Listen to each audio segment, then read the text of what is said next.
It is Monday, May 31. Welcome to CGN News. The management of Rick's Café in Negril, Jamaica has been summoned to a meeting today, Monday, with the local government ministry and the Offices of Disaster Preparedness and Emergency Management (ODPEM).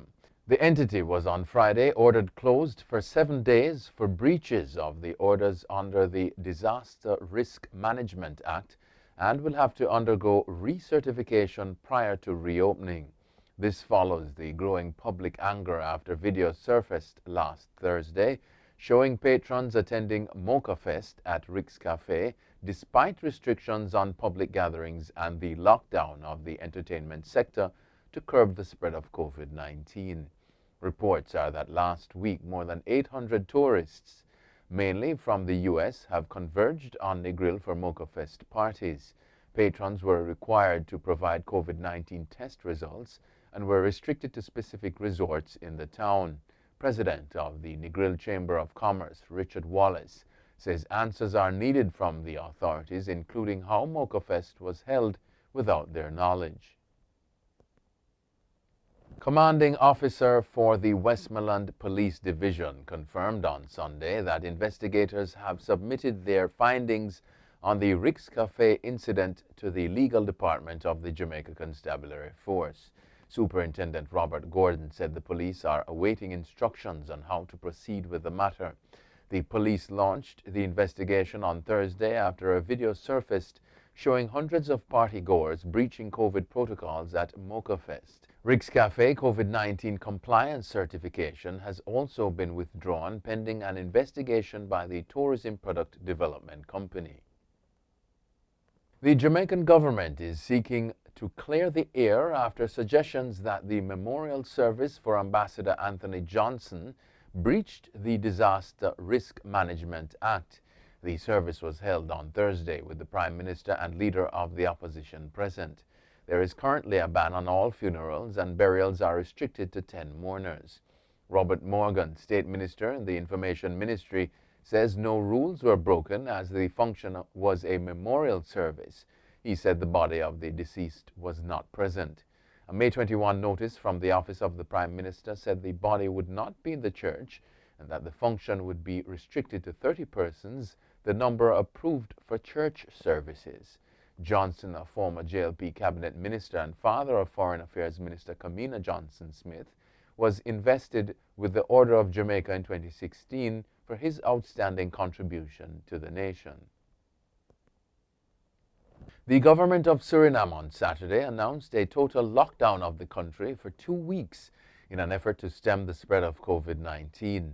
The authorities have promulgated Code Purple, the highest risk level for the entire country, and Code Black for the hospitals. The total lockdown will be in effect until June 18. President Chandrika Prasad Santokhi says there is a shortage of oxygen, hospital beds, medical staff, and health workers.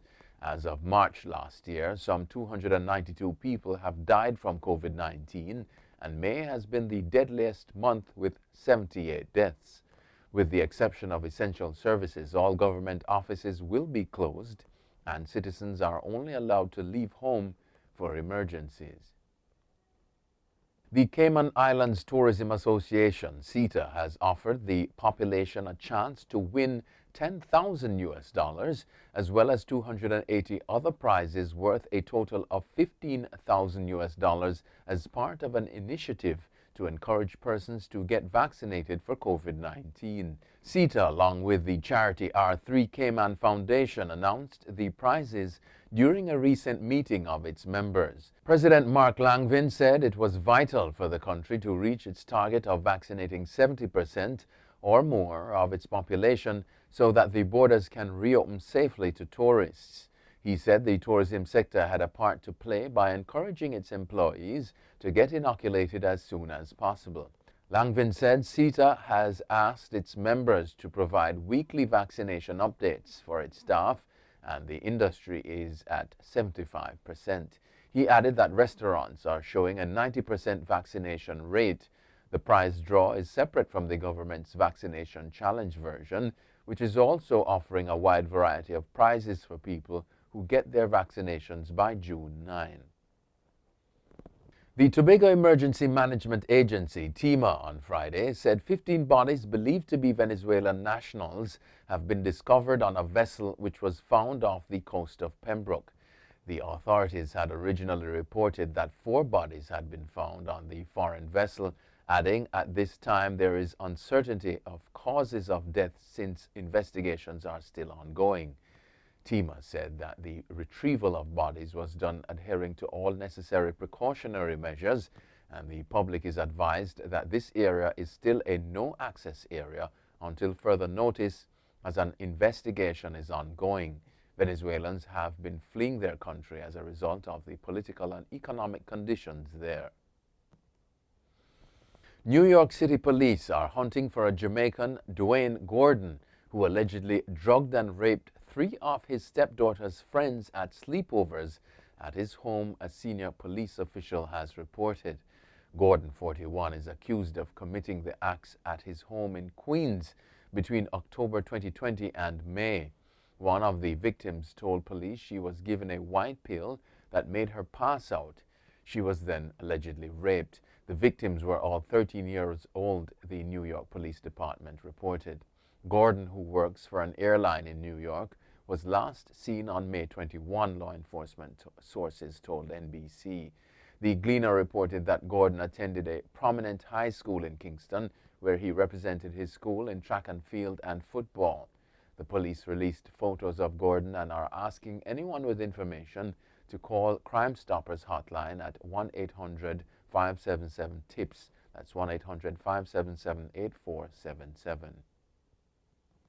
The remains of 215 children, some as young as 3 years old, have been found buried on the Kamloops Indian School, once Canada's largest Indigenous residential school.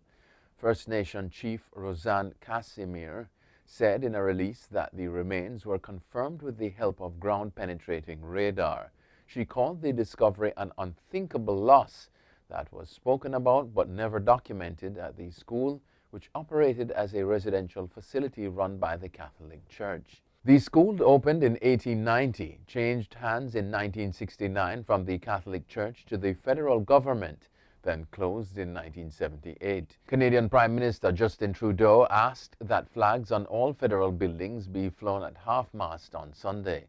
Hundreds of pairs of shoes were lined up along the steps of the Vancouver Art Gallery Friday as a tribute to the children. And finally, a Canadian lawmaker is stepping aside temporarily after his colleagues saw him urinating reportedly into a coffee cup during virtual House of Commons proceedings. William Amos made the announcement after he was caught flashing on a work call on Thursday, the second such incident in a month. He stripped completely naked after a jog during an April 14 Zoom call, but insists both incidents were accidental and that he is deeply embarrassed. Quote, "While accidental and not visible to the public, this was completely unacceptable and I apologize unreservedly," end quote, Amos said. Amos added that he will be stepping aside temporarily from his role as parliamentary secretary to seek assistance. The 45-year-old husband and father of 2 didn't say the type of help he plans to seek or how long he will step away for. No footage of the urination incident has emerged. That's it for CGN News. I'm Scott Wilson. Thanks for watching.